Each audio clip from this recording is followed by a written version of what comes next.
my own internship.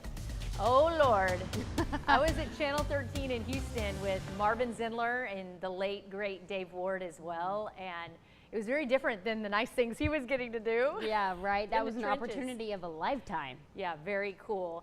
Whitney, you are tracking, you're using your science degree, your meteorology degree to track what's happening here on Earth. Are y'all gonna let me do infinity and beyond? Oh, go for it. I love Woody Buzz.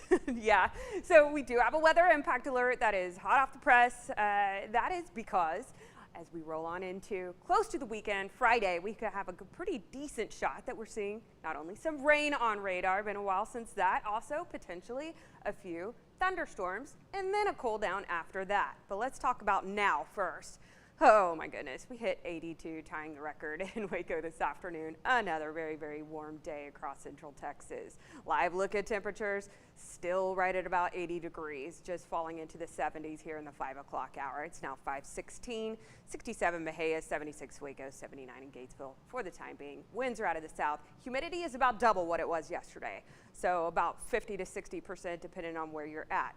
We are going to wake up with temperatures comparable, not that much lower than where we're situated right now. We're going to bottom out in the 60s because of that humidity. There's kind of a hazy look on all of our tower cams right now, but overall calm and quiet on radar. Not even going to show you that. You can see statewide lots of 60s, lots of 70s for the time being. I mentioned overnight lows are going to be on the high end considering we're in January.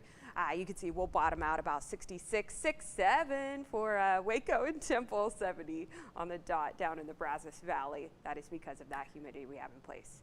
All right, so cloud cover as well filtering into the viewing area the next few days. You can see that throughout the day on Thursday, we could see a few sprinkles here and there. Now, I don't think we're going to see widespread accumulations whatsoever. When's the thunderstorm chance? We roll into Friday. We're going to have a pretty potent cold front that's going to roll through Friday. Winds will be out of the north and brisk at times. Also, when you wake up Friday morning, you probably want your raincoat.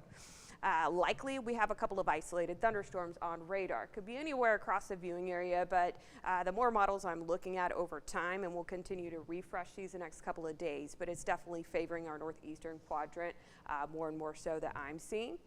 Again, thunderstorm activity during the day on Friday. Right now, that window when you wake up to about early afternoon for the most part. Now, our eastern counties, it could linger into later in the afternoon. Gusty winds, of course, going to be possible, almost a guarantee with this thunderstorm activity, and even behind it once the air does clear out.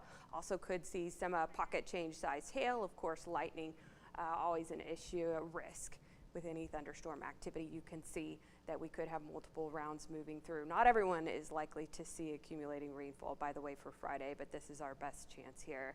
And as I mentioned, for most of us, it's a daytime type of event. Now, as we roll on into the evening hours, we could have a lingering storm in our eastern counties, but most of it has moved on into eastern Texas by then. We'll see a clearing trend, a drying one as we head on into the weekend. But I mentioned we're going to be cooler, so let's talk about how cool. Saturday morning, we're probably going to wake up feeling like we're in the 30s because it's still going to be really windy. Winds are out of the north, partly cloudy skies, and you see we only top out in the 50s that afternoon. More like lower 60s as we roll on into Sunday. You're headed out to church or something, you're going to want a jacket that morning as well. There is a level 1 risk. Haven't had this in some time, so just showing you this map for a rowdy thunderstorm or two as we roll on into Friday. And your 7-day forecast does show that basically temperature cliff. Again, because of the wind chill factor, it is probably going to feel actually like it's winter for the weekend. Haven't had that in some time, so you can see it's kind of like we're resetting here. I don't see any other 80s as we head on into next week. All right, Whitney, thank you. You can stream for free anytime on the 6 Plus app.